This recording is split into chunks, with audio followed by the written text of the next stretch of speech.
we'll go ahead and get started. I want to welcome you to the school board meeting. We'll start with the pledge of allegiance and a moment of silence. I pledge allegiance to the flag of the United States of America and to the republic for which it stands, one nation, under God, indivisible, with liberty and justice for all.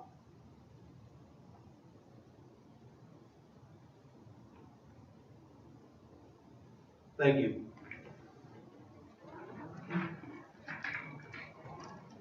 I want to welcome everybody to the July board meeting. We'll go ahead and get started here. Hopefully, board members have had time to review the agenda. And with that being said, in order for us to move forward, we need a motion to approve the agenda. Make a motion to approve the agenda. Thank you, Kelly. And I'll second the motion. All seconds. All in favor say aye. Aye. Motion carries 5-0.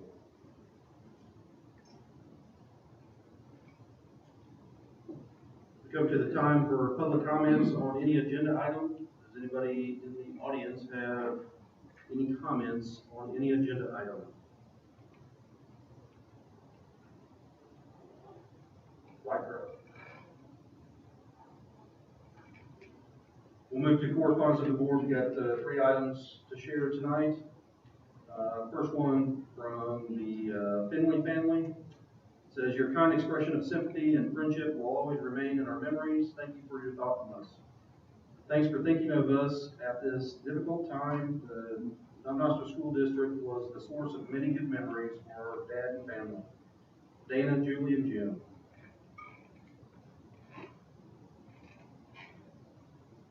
Next one's from Dr. Rawlson.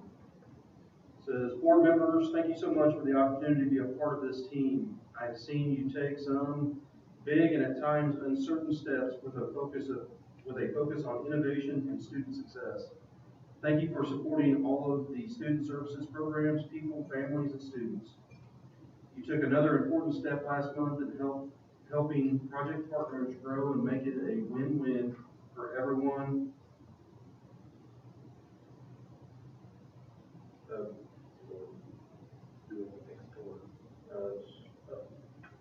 Supporting embedded credits. Approving embedded credits. Your support has been amazing, and I'm thankful and truly honored to have been Canyon Panther. Stay well, Angela Robinson. Sorry for butchering that. Next one is from the First United Methodist of Sedalia. Our congregation and staff are praying for Don Noster as our school of the week. We appreciate all you do for the kingdom of God and grateful for your impact in your community and around the world. Bless you as you serve the Lord.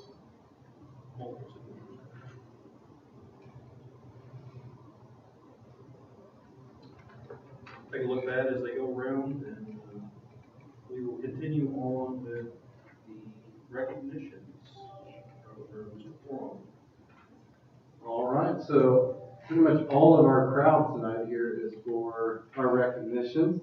And so our Phenomenal Panthers for the month of July, we are recognizing members of our Knob Noster Middle School and Knob Noster High School FCCLA organizations this evening. So if you guys will come forward, we'll recognize you here tonight. So come on up and bring yourself up here, and then we'll talk a little bit more about you.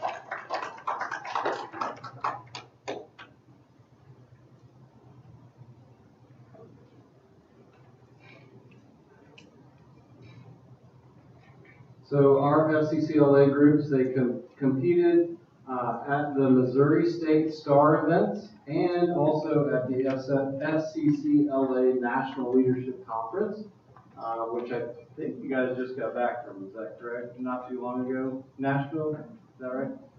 So at the middle school, we have Abby Amon and Anna Keith. They took a silver medal in event management, level 1 at state. They also received a silver rating at nationals. And Haley Arbogast and Reagan Parrott took silver in Focus on Children, level 1 at state, and they also got a silver rating at nationals.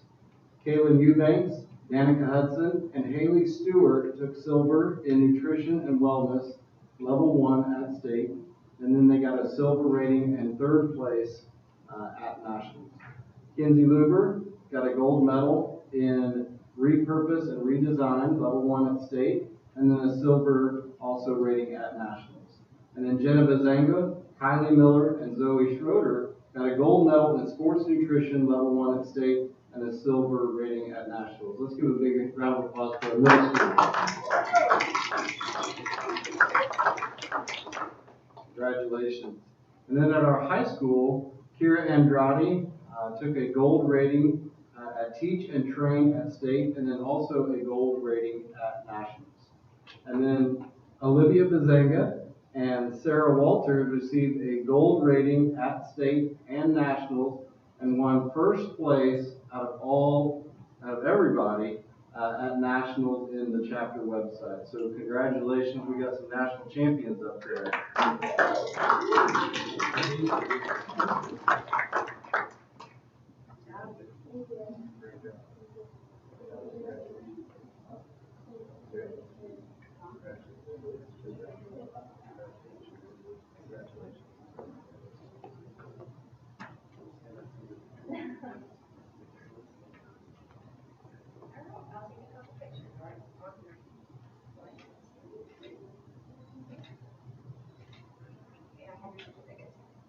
Another big round of applause.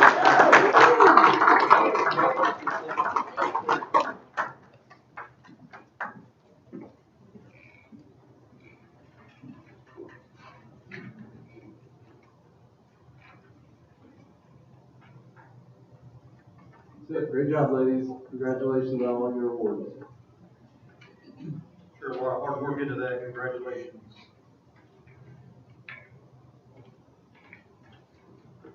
Next on the agenda is 3 principal and director reports. Is there any questions, comments as presented from any board member?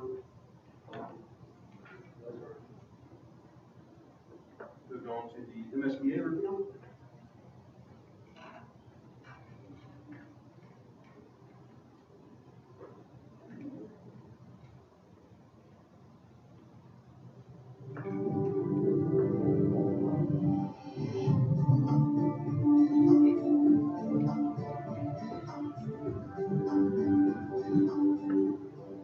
Hello, everyone, and welcome to the Missouri School Boards Association's board report for the month of July.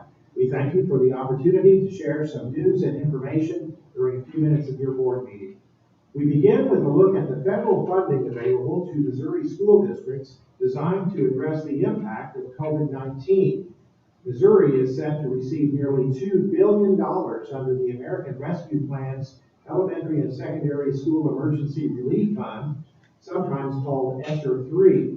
90% of that money will be distributed to local education agencies, mostly local school districts.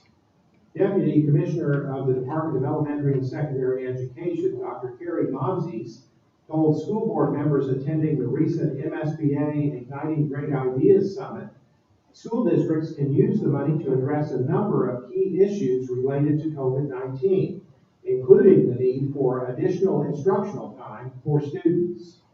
Anything you can do to enhance your learning opportunities outside of the traditional school year, whether that's summer school or some type of intensive tutoring, after school programming. I don't know that communities automatically think that has to be sustainable moving forward. We've had more or less summer school over the years, so here's an area where you can make a short-term investment. Hopefully it's sustainable, but even if it's not, every minute you get with a student that you don't have now is important. So to the extent you can advance those programs in your district, I think it's going to have a huge return for you and your students. Bonzi says school districts must submit a multi-year plan for using their allocation of ESSER 3 money to the Department of Elementary and Secondary Education by August 23rd. However, he says those plans may be adjusted in the future. He urges school boards and administrators to be transparent and engage stakeholders on the use of the federal money. The Department of Elementary and Secondary Education has submitted a plan to the U.S. Department of Education for the use of its share of the ESSER III funding.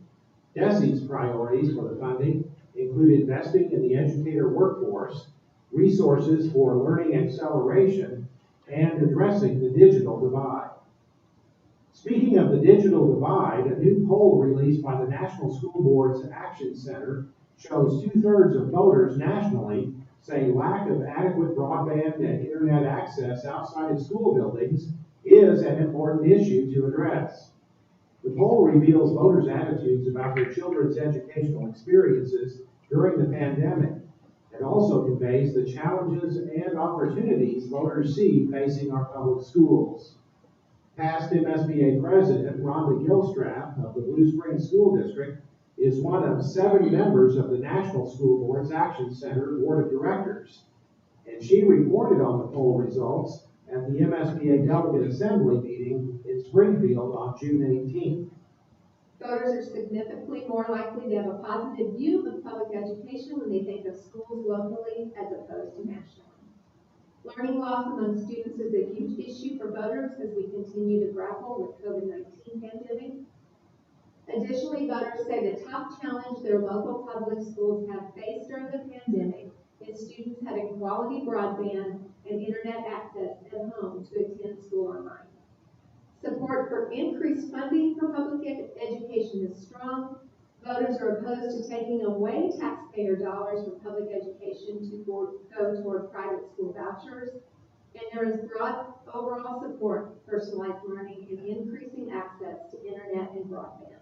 The bipartisan poll was conducted in April and reached 1,000 likely 2022 voters nationwide. The National School Boards Action Center provides national grassroots advocacy on issues important to school board members and public education.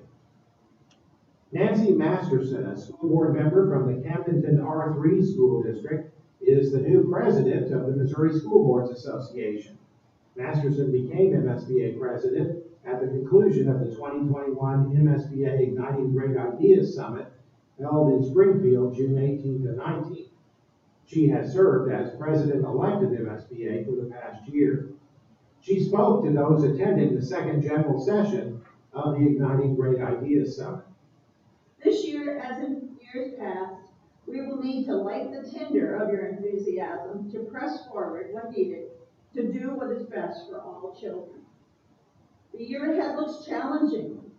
We must be persistent, well-informed, yet professional, kind, and unshakable when addressing the needs of our students with legislators and the press. Ray Murphy of the Richards R5 School District was elected president-elect by the MSBA Delegate Assembly. Ruth Johnson of the Raymore Peculiar School District was elected vice president of MSBA. Linda Doherty of the Nixa Public Schools will serve as immediate past president for the coming year. Registration is now open for the 2021 MSBA Annual Conference in cooperation with the Missouri Association of School Administrators to be held November 5th through 7th in Kansas City. The event will once again feature numerous breakout sessions and workshops, many presented by school leaders from districts throughout the state, along with a great lineup of general session speakers, all in the new location at the Kansas City Convention Center. And don't forget the 2021 Safe Schools and Colleges Forum, sponsored by MSBA Center for Education Safety, will be held this year on November 4th in conjunction with the annual conference in Kansas City.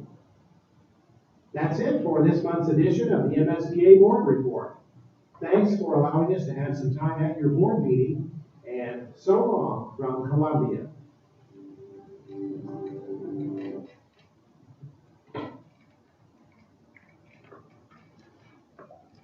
Any questions, comments from anything that was presented there by MSBA?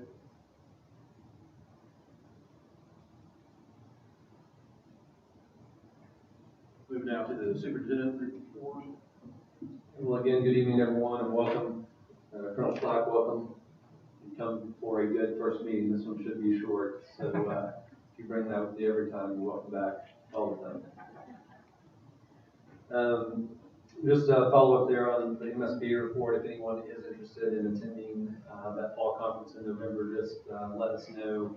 Probably want to do that relatively soon. I know those hotel blocks tend to fill up. I'm not sure with it being downtown how that will work, but just let us know, and Dodie or myself, we can take care of that if you like.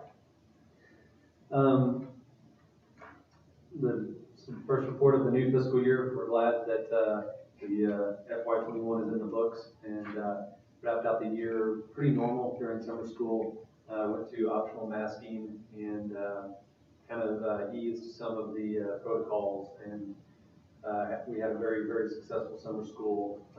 We did not see any significant impact of the vector change on those protocols. With that said, we know that the Delta variant is spinning up, and it's interesting that as we begin to approach the back to school, it seems to be on all of the media stations. So we'll talk about that a little bit later in the agenda, but so far it's been a very normal summer, which has been great. Our kids have been engaged in a lot of activities this summer, and the health and wellness of the district and our kids is very good. Summer projects continue to move forward. Our HVAC units are mostly placed. They'll be here at Caney tomorrow to place these units. And I think there's one remaining at the high school to place that was a little bit delayed on the order, but that's going well and should be completed in time for back to school. Our other significant project, the asphalt out at Whiteland, should begin to be milled sometime next week. Had a little bit of a delay on that with the way we ended up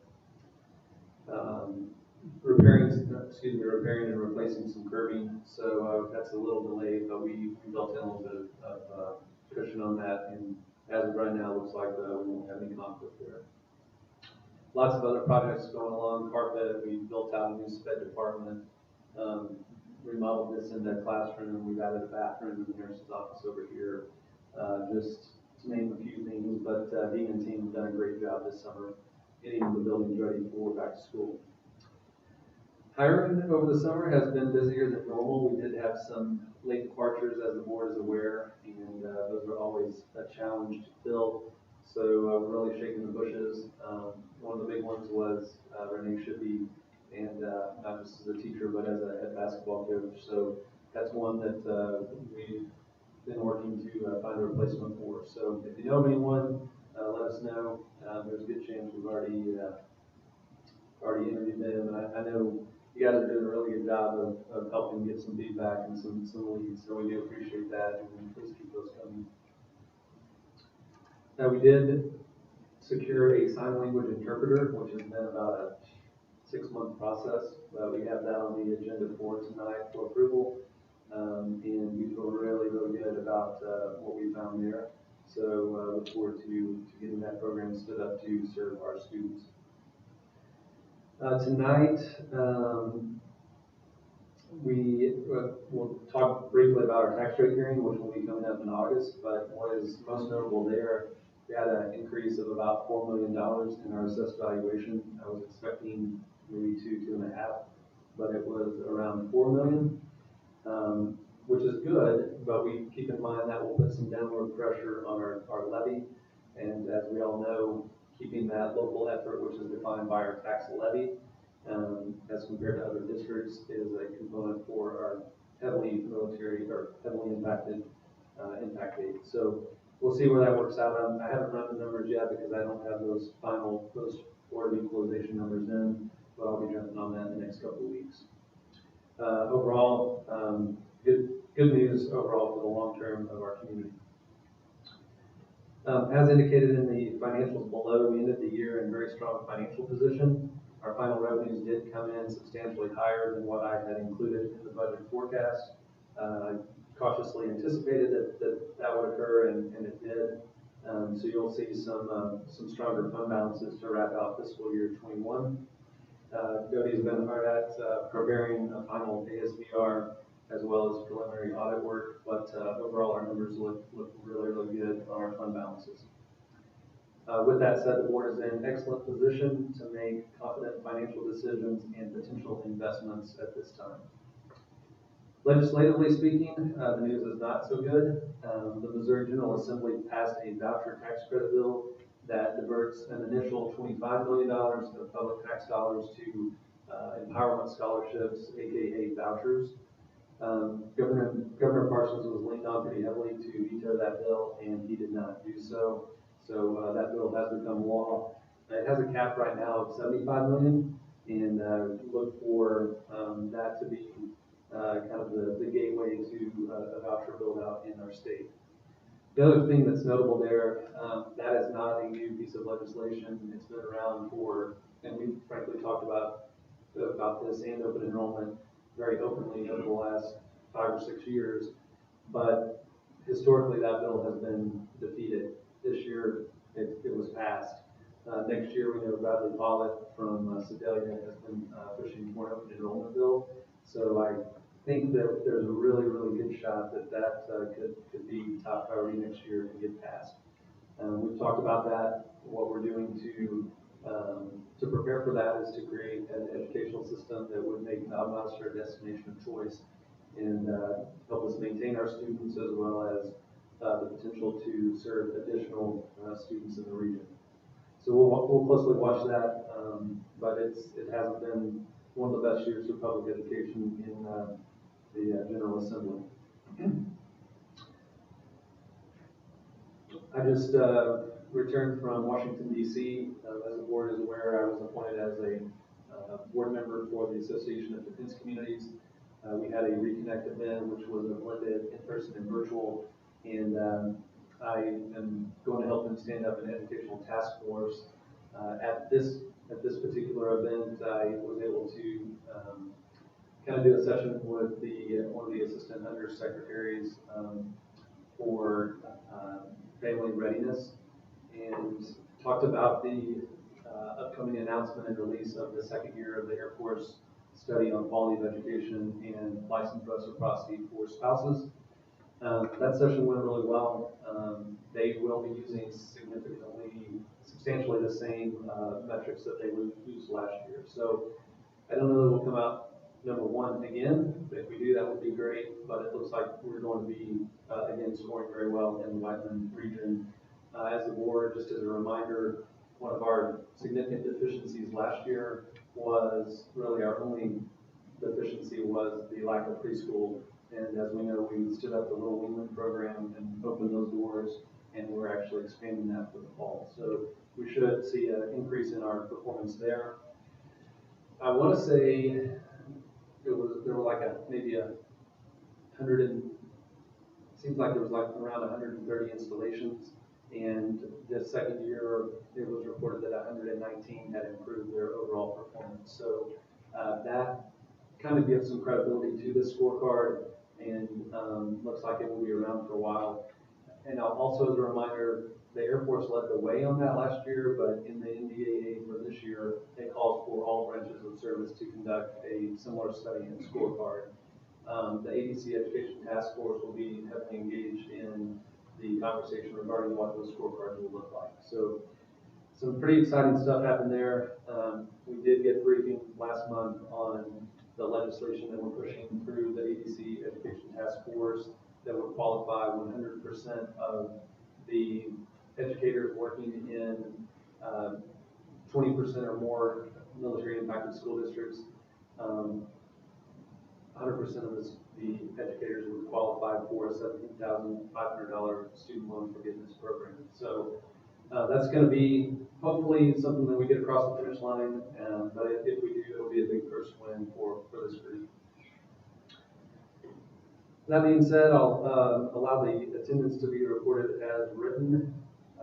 Just note on these attendance items as well as the attendance included in the agenda, just kind of take a peek at those. We're doing those end of quarter, start of year, end of quarter, end of year reports to help us track our growth.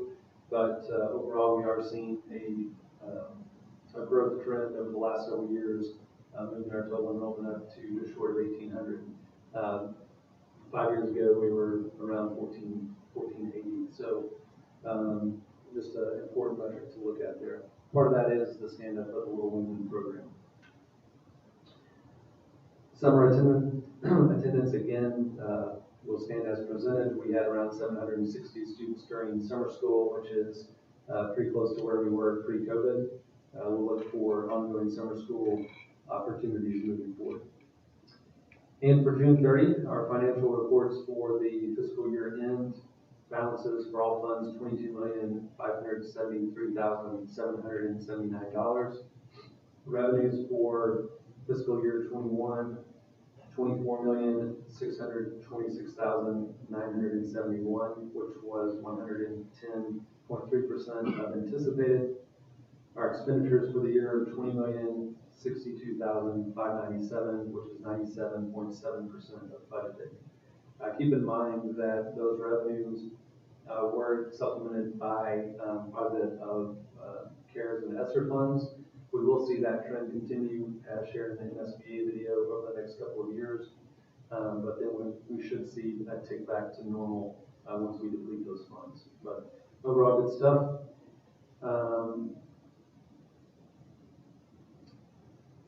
Only reportable for out of district for the month ahead is the Blent Mundorf Law Seminar. They host that every year for back to school. Our entire admin team goes up and attends that to kind of get a brush up and a refresher as we head into the school year.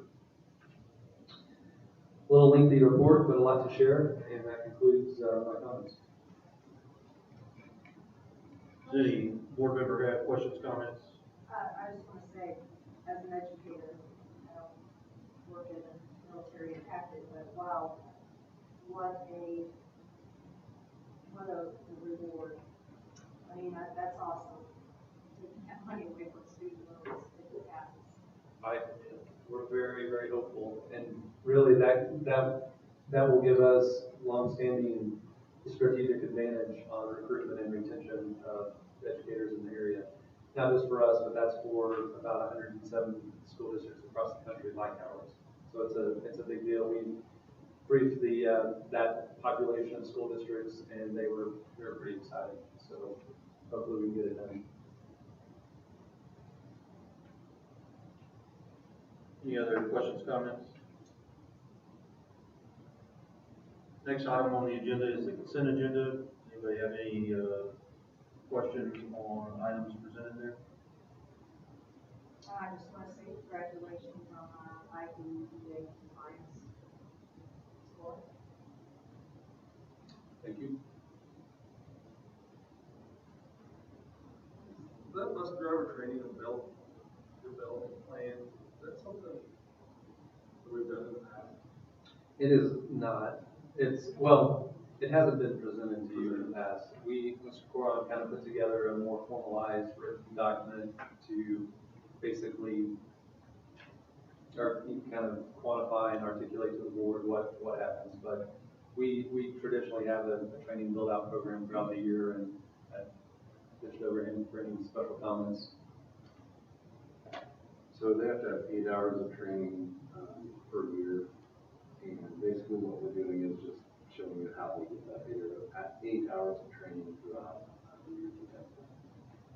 A few of those hours are through our training that we send out to all staff, that they can count some of those. We do a virtual one as well, which you can see on there right away. It's kind of tied with our physicals. The one training that's not on there that we actually thought about doing is having all of our drivers come in and do the evacuation drills for the whole school. That way they all get a sense of what that looks like for the entire school. They do them all for their buses in the second semester, but this way they get all the students. And that is not represented on that sheet. Actually, I guess yesterday, all day in a train the trainer program, so that's where we go.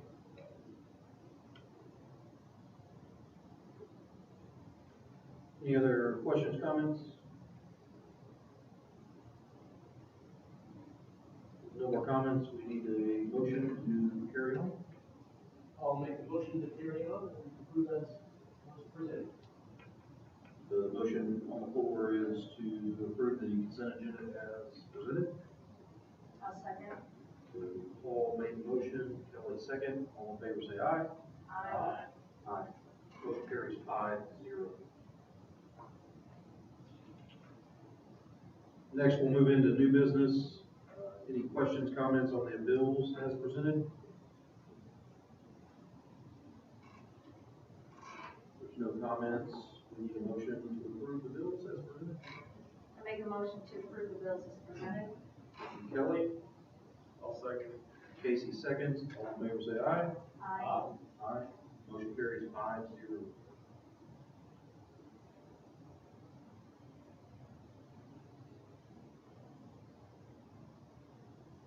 The attendance is reported there. You want to make any comments on that, or? I kind of tied that into my, my report, but just remember to take a look at these. This is something that we started new this year. Again, at the end of each quarter, first day of school, last day of school, and then summer school, we kind of show you some trend data on where we're headed on enrollment. So just kind of take a look at that. It's nothing new, just moved it out of consent so that I can remind you guys to watch those trend lines. Any questions, comments? Next item is we need to set the tax rate hearing for August 24th. Any questions, comments? The only clarification, this is one of those months where we move the meeting a little bit later in the month to allow us to process the tax information that's received. We have preliminary numbers, actually, that I've included with this agenda. Those go through a board of equalization process where you can have hearings for disputes on taxes. And then once we get our final numbers, we have to run that through a process to bring forward those forms. So we move that back in the month for a couple of reasons that we won't have them. And then, of course, back to school gives us a little extra time. And then that does occur at 5:40, so the meeting in August runs just a little bit earlier than normal. So we're later in the month, but earlier in the day.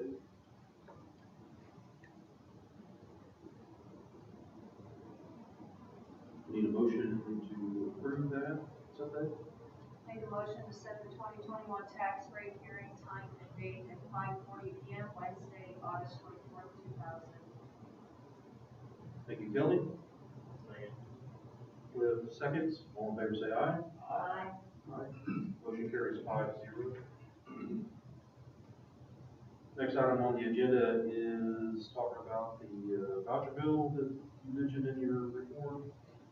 Yes, and I think I again covered that. I just put this in here to archive what's going on that. If you have any questions, let me know. But generally, it was not a win for public education for passing of that law. Any questions, comments from the board on that, specifically to that? Okay. Moving on to the critical race theory. And I just wanted to put this in here to kind of give a pulse check on where we are as a school district on this topic. Obviously, if you turn on your TV or radio, it's something that's definitely all over the news. And to that point, we've had some questions that have come my way and that have actually filtered through the board to me on this topic. So here are the talking points on kind of where we are. If you're approached on this, I would definitely try to stay in this lane. It's obviously a highly controversial and political issue, and with those, we want to be very, very careful and consistent in how we respond to that. So here's where we are. Number one, critical race theory is not in the Missouri Learning Standards. Second, the Valdosta Public Schools curriculum does not include critical race theory.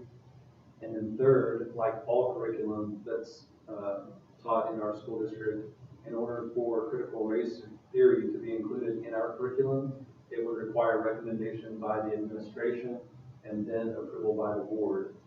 At this time, the district administration has not begun evaluating critical race theory for consideration in the curriculum. Then attached with this is kind of a critical issue report. MSBA will put these out periodically on issues that are critical. And there's just some narrative here. What is critical race theory? Is it in the Missouri Learning Standards? Is it the same as educational equity? And is critical race theory the same as diversity, equity, and inclusion? So you may want to read through that, but I think those three talking points that were shared are the three things that I would encourage the board to kind of have in your back pocket. If you haven't been approached on that, there's a good chance you will. We don't know exactly what that will look like.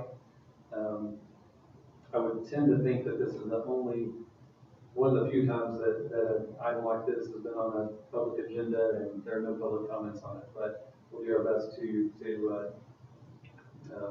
keep communicating out in peaceful, collaborative ways on critical issues. I would encourage any board member, if you get any questions, comments related to this, kind of relay them back to the administration office so they can get them taken care of appropriately. Okay, we're going to move into old business now and talk about the back to school health and safety. So I wrote this about a week ago, and it's kind of a memo that's been drafted to send out to parents on August 1st, to kind of let them know our plans for back to school. Generally speaking, again, we had a very successful wrap up for the school year, really from January when we were talking about expecting a big spike after the holidays. We just didn't see it. Our numbers were dropped and they remained very, very low throughout the end of the school year, to the point that there was talk, a lot of other districts dropped the masking mandate before the end of the year. We carried ours through, and then we made that transition for summer school and ran a very successful, very healthy summer term. So as we head back into the fall, the intent is to align our protocols to where we ended with summer school. That would include the use of face coverings remaining optional at the discretion of individual parents, students, and teachers. We're going to encourage family cohort seating on buses. Buses are going to be tricky because there's some guidance that is indicating that non-vaccinated individuals should be required to mask on buses. We're kind of vetting that out right now to see where we land, but that one will be one that will be potentially a place where we would have some masking that is required. Cleaning and sanitation will occur regularly and thoroughly throughout all spaces. Physical distancing within our buildings will be encouraged to the extent practical. Just as a reminder, we went from 6 feet to 3 feet to, it changed as we went through. But in general, if you can put some space between yourself and other people, we want to try to do that. That just makes sense. But we don't want to lose our minds and go back to where we were a year ago. Also, different from last year, visitors will be welcome in our buildings with normal check-in procedures. Probably the biggest change is this number 6. Last year, we were actually reporting, in many cases, positive cases to the county and to public health. And then we were also reporting the close contacts to them. And we're going to, at this time, plan to make a vector change and ask that county health and public health report those positive cases to us, and then report the close contacts to us, and then we will vet out those reports with parents and with our contact tracing protocols in the district. So a little bit of a change there, but really kind of putting that burden and responsibility back with the health department, which I feel like is a good place for that. Also, 7 is going to be a significant change from last year, although it doesn't impact that many students based on the end of year numbers. As a reminder, last year we had secondary virtual learning was offered through MOCAP providers, and we assigned our local teachers to teach elementary virtual for those students. We saw a sharp decline over the semester at Christmas and then at the end of the year with the number of students that were in those virtual classes. So with most of the kids coming back to classes, we're going to shift in our elementary grades to have those students who want to remain virtual use the MOCAP providers. And then lastly, the district has maintained a wide variety of restrictive procedures and protocols up to and including options for a full shutdown. So we have the playbook ready if needed. We will continue to closely monitor the current health situation of our local, non-Mount and Wyoming Air Force Base communities, and will modify our safeguards and protocols as needed to respond to the needs of our school community. I anticipate we're going to, this year may be a little trickier than last year in some ways. So we know a whole lot more about what this looks like and what the numbers are, what our data said on the impact of COVID. So we have a level of confidence with the year under our belt, but I think it's going to be tricky because it just looks like it's continuing to keep us on our toes. So I'll keep you posted, but as of right now, this is our plan. I will tell you, this afternoon, Governor Parsons did a press briefing and announced that they will be offering $10,000 kind of a lottery. So there's a red, white, and blue group. If you have been vaccinated or received a shot or plan to be, you're going to be thrown into a lottery for a $10,000 winning. I think they're going to award that to 900 citizens. So we'll see what that means for the vaccination rates. And then also, I think they're offering now a $25 incentive for everyone that gets vaccinated. And then they're leaning on leadership in the communities to advocate for the vaccinations. I really haven't done that as a superintendent. It's another topic that's highly polarized, and unless the board directs me to do so, I probably will not take a firm position on that in advocating one way or the other. If the board would like for me to, let me know kind of where you're at on that, and I'll be happy to carry out those directives. But going back to last year, I think a hallmark of what was a very arguably a highly successful response to COVID was parental choice. Choice for our parents having their authority to make decisions for their kids was at every single turn for us. And I think this is another parental choice item. And in my opinion, if we leave it with the parents, we will see similar levels of success moving forward. And I think that's all I have to say about that. I strongly agree with your last point. That's not something that I think your administration should be dictating, because I can feel one way, you can feel another way, but ultimately, that's why America is the best country in the world. That you can do whatever you want, pretty much. You know, we make people wear masks, but I agree, and that's kind of been our position. I would like $10,000, but Well, just remember, if you do, you got to split it. okay.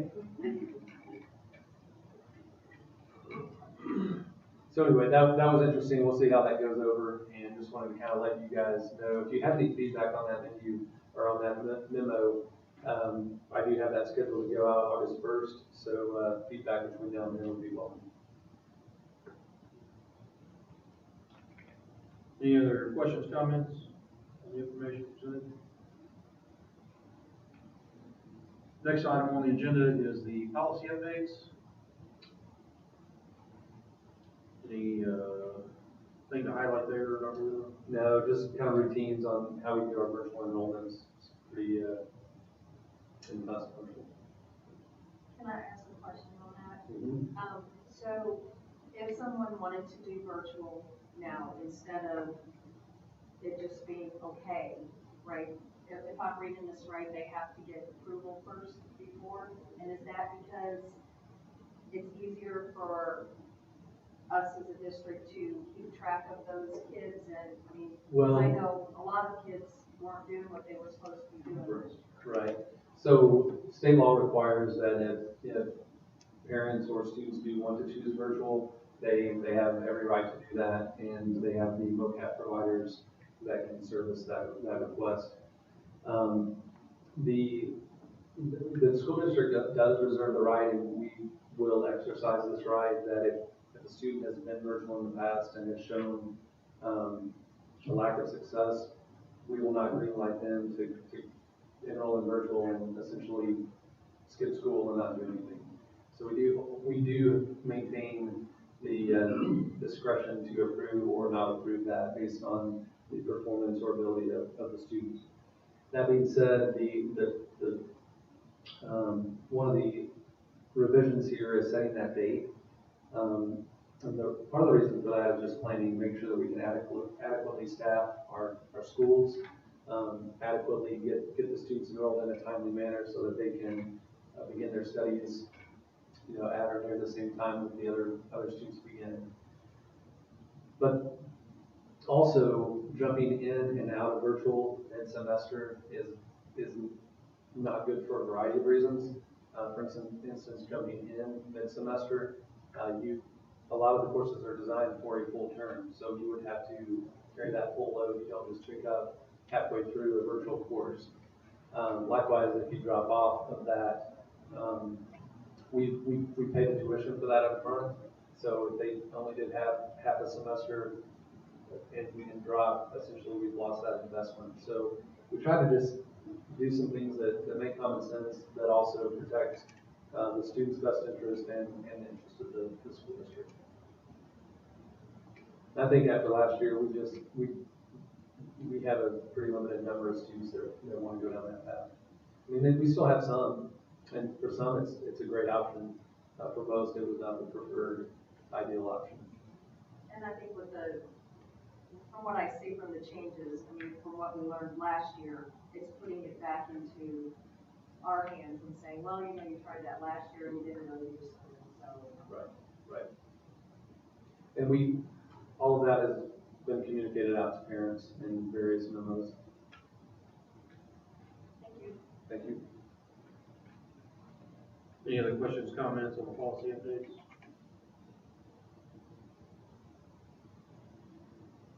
There being none, we need a motion to approve them. I'll make a motion to approve the policy updates as presented.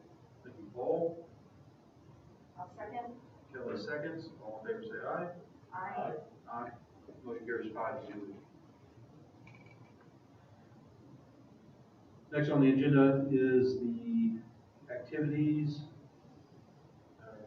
the handbooks for activities and faculty and student. Is there any questions, comments from the board on any of these? Just one. The K&E staff handbook, is that just for all staff? Or did each building have their own staff handbook?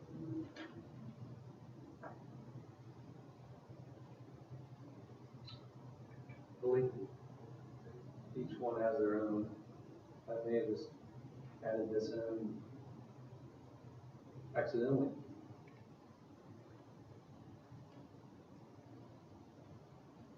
Yeah, each one has their own.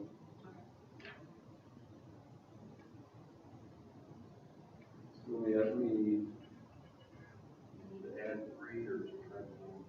yeah, let's approve these, and I'll see what's going on with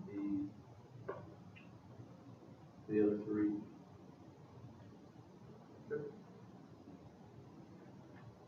Any other questions, comments as presented?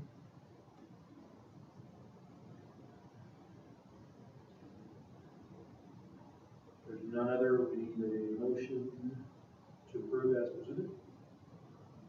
I make a motion to approve fiscal year 21 handbooks as presented. Thank you, Kelly. Second. Cliff seconds. All in favor say aye. Aye. Motion carries 5-0. Next item on the agenda is the athletic field study proposal. Looks like, we got a proposal of $5,600. I remember the number. 68. 68. Not a lot to really comment on other than what's presented. It does provide for those three options that we discussed when we did our facility walkthrough, which was the rebuild and improve in place, provide a new facility amenities at the existing high school, with alternate location on that site. And then option two, we provide a new facility and amenities at a new land location, somewhere off Highway 23.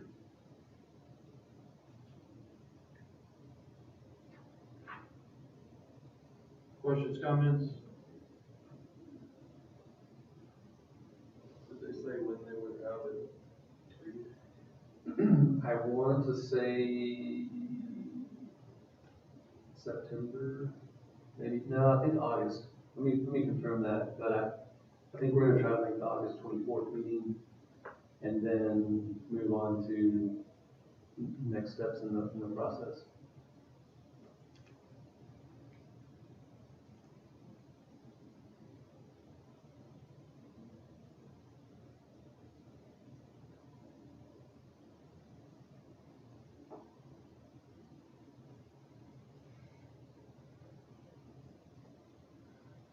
Any questions, comments?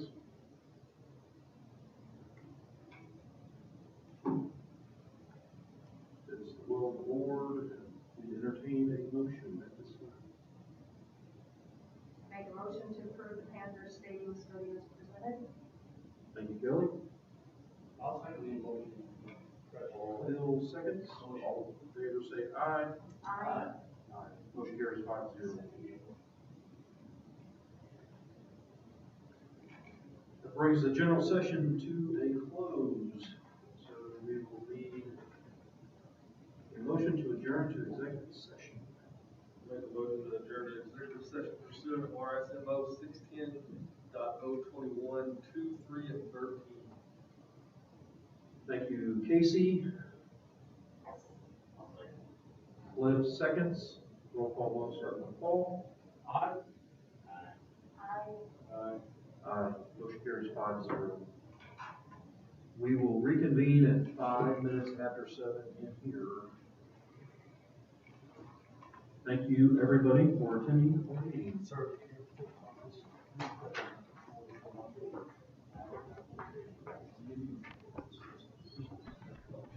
Well,